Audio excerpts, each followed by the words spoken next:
Hi,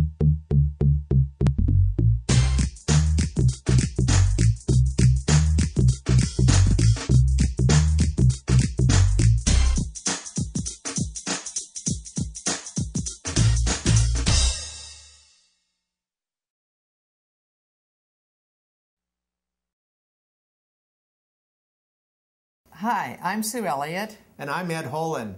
In this special three-part series on housing, brought to you by Informing Families Building Trust, we're looking at three primary options of affordable housing for people with developmental disabilities.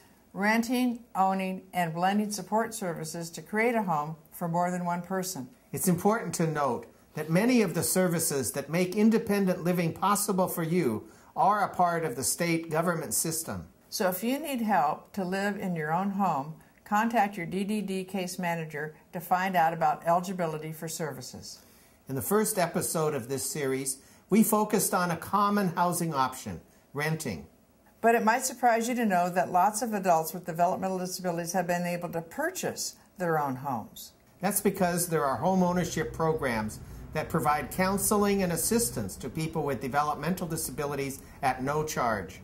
We asked a home ownership coordinator, Shauna Hardiman, to walk us through the process of buying your own home, starting with the most important question.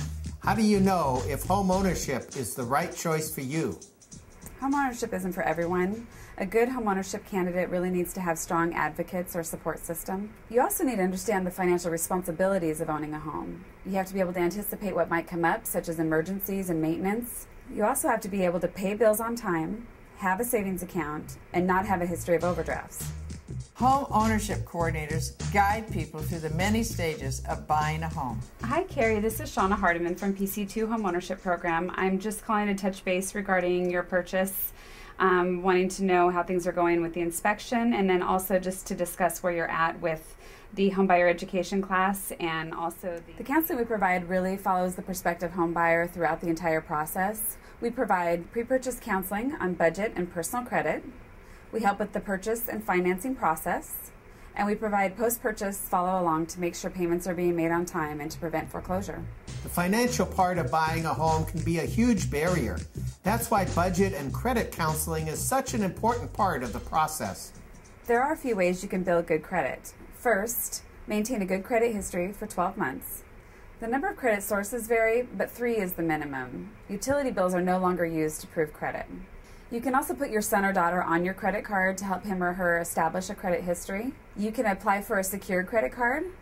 Make sure you do not make late payments or fall behind in payments. And finally, you can set up a savings account. The process of buying a home is challenging. For people with low income, it may take extra know-how to pull together the different types of financial aid. We tap into down payment assistance from the Housing Trust Fund, Home Choice, city or county down payment assistance, and 30-year low-interest fixed loans. Every region has its local resources, and a coordinator can help you make the most of these. Typically, people who only receive Social Security income would not qualify for a loan. However, if they are on Section 8 and their local housing authority has opted to use the voucher conversion program, they may be able to convert that rental voucher into a homeownership voucher. To find out more about the Section 8 voucher program, contact your local housing authority. To locate your local housing authority, contact the Association of Washington Housing Authorities at 509-762-5541 or www.awha.org. With all this talk about income and financing, it's easy to lose track of the most important asset you have. The belief that you can do it. People who come from a place of poverty really have to overcome the idea that it's not possible to buy a home.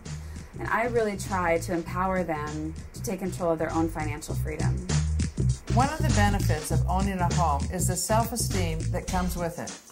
And for parents, just knowing that your son or daughter will always have an affordable place to live will give you peace of mind. Remember, if you need in-home services, such as Medicaid personal care, contact your DDD case manager for eligibility and assessment. For more information about home ownership assistance, visit the Informing Families Building Trust website at www.informingfamilies.org. That's it for part 2 of this special series on housing. Be sure to join us for part 3, Innovative Housing Options.